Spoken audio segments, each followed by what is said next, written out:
Hello, Facebook sisters. Mwah. Hope you're having a good day. This is an impromptu share. As always, I invite you to come in and breathe. I'm actually breathing and passing some time. Passing some time because I'm on the way actually to meet family members who are in from California, and it started pouring rain, so I thought this would be a great way to pass the time. I wanted to share a bit more and put a voice to what I posted about earlier. Tell Us Tuesday I've been talking about passion and a passion-based business. Let me actually read it. So I posted the quote from Eileen Fisher. Life-fulfilling work is never about the money. When you feel true passion for something, you instinctively find ways to nurture it. I love to find these quotes that I feel support the way of the yinpreneur. And that's not the traditional, masculine, old school, pushy way of being in business where the only metric is your return on investment of dollars. I speak of ROI as your return on your intention, not just your time and your money. So when I look at this, it really resonates for me about the other way of being with your business and the other metric for being with your business. So I'm going to read it one more time, and I want you to really listen and breathe it in, because I want you to own it, right? Telling your body, telling us Tuesday is also about what you're telling yourself, what your beliefs are. So begin to just breathe naturally and breathe this in. Don't just listen with your ears. Really breathe this in as I read it. Life fulfilling. Really feel this as I read it. Life-fulfilling work is never about the money. When you feel true passion for something, you instinctively find ways to nurture it. If you're on live, can't see right now, but even later, just say yes in the comments, or I agree, or whatever word that comes to you as you breathe and realize that life-fulfilling work is never about the money. I added to the post, rather than just posting the quote, I really just thought about my daughter. Yes, I'm a proud mommy, but it's not just about being a proud mommy. It's really about what we've always shared. I never said to her, you have to get straight A's. It was more so, find your passion. And of course, gave her time to find her passion. She moved around, she chose some things, started, so that's the way it goes until you find it, find your voice, find your passion. But then it was about, if it's your passion, you're probably going to do well. And when you don't, if it doesn't feel right, guess what? It's probably need to check in. Is it really your passion? Hi, sweetheart. You know I'm talking about you. And so feel free to put anything in the comments that you want to add. But we always talked about this, that it's follow your passion.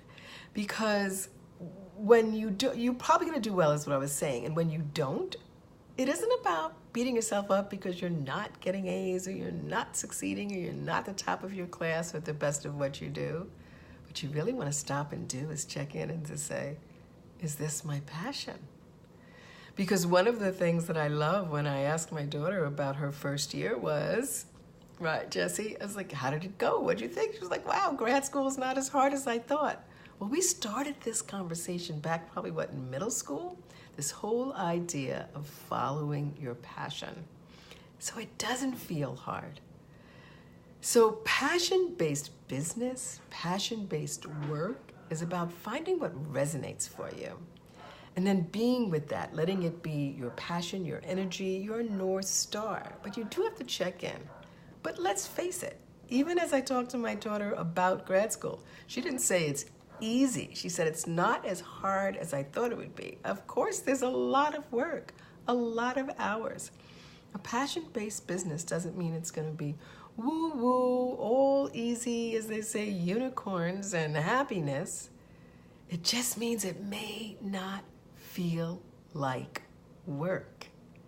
That's the difference that I really want to make for you as I think about this.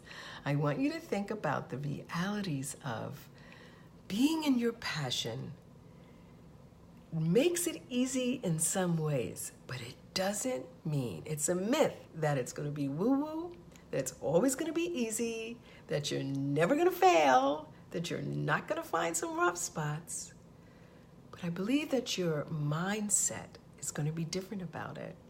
How you look at it, how you feel about the work, whether you're energized even after you work. This is a lot of what it's about. Passion-based business. Being passionate, knowing what it's about. So be with that as you remember and you really think about, as I say, the way of the mompreneur coming out of your head into your heart. Don't make the metric the money. I mean, you're a business person. You're probably going to have an accountant and QuickBooks and all those good things. However, reality check is that's not the only metric and it's not the leading metric. When you follow your passion, you have a different energy, probably a different creativity, a different acceptance for all the work that it takes. This is when I think people say it doesn't even feel like work, but they're, spending more time than they probably ever spent at a traditional 9-to-5. So one of the first steps, of course, is going to be your journey to center. What is your passion?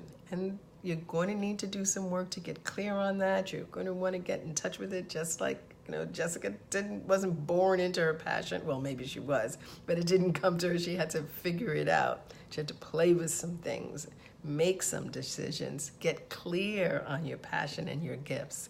I call that the first journey to center. That's the journey to your center. And then as you move forward, you'll figure out how to turn it into a business. Or maybe you don't turn it into a business, but maybe it's the business that you're involved in. Maybe it makes money.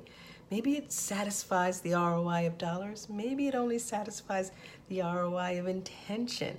If you're like me and you grew up with a cell phone being a street phone and a dime or a quarter, maybe you've got a nice investment. You don't actually have to work to make money. You're doing this and reaching out to people, as I say, starting a business that feels like a movement. So you have a different reason. Your passion is what drives you. The metric of money, heck yeah, we want to make it. It would be nice to have the business pay for itself and even pay you. But that's not the only metric, and many people who get into this don't always have to do it. They're on a mission to share a message, to contribute or change the world with their gifts, their voice, and what they do. Maybe doing the work, but it may not feel that way.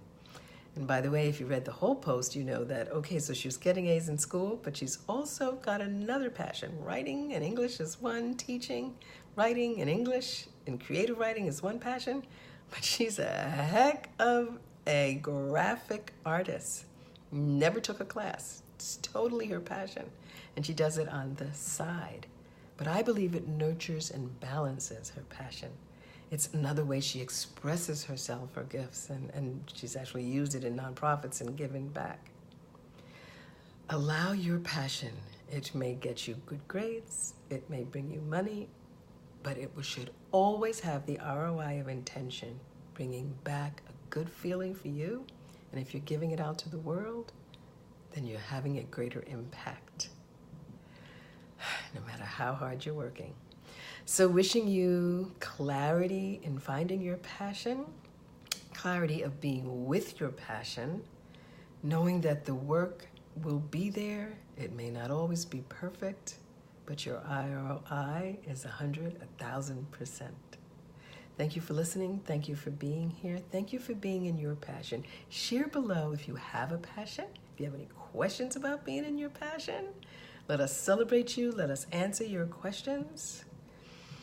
And how do you feel? How does the work feel when you're in your passion? Would love to hear back. So The rain has stopped. It's no longer pouring anyway, so I'm headed out to meet my California family who's in New York. Mwah. Wishing you a great day. Remembering to slow down, to speed up your success. Thanks for being here. My love, Jessica. Thanks for stopping by. I learn when I teach. I receive from you as much as you give. So I hope you don't mind me using you as part of the story today. Namaste. Thanks for being here. Have a great afternoon, everyone.